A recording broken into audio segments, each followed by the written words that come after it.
So our thing is we talk a lot about race and the various contexts in which it shows up. And I realized one of the biggest struggles for Black people or people of color is belief. And so that really struck me.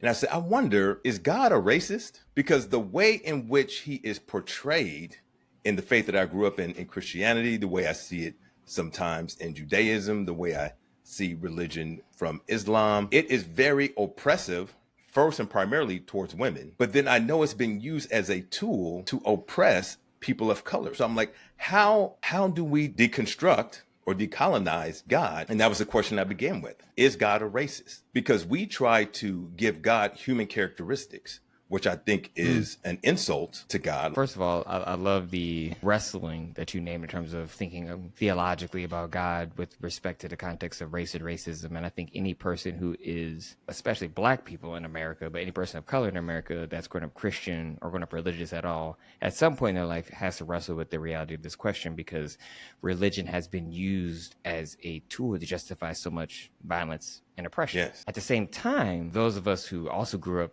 in the church, particularly if you grew up in a Black church, experience the redemptive power of religion. And so I think some of us have a kind of complex relationship, meaning we've experienced something sometimes that we know to be transformative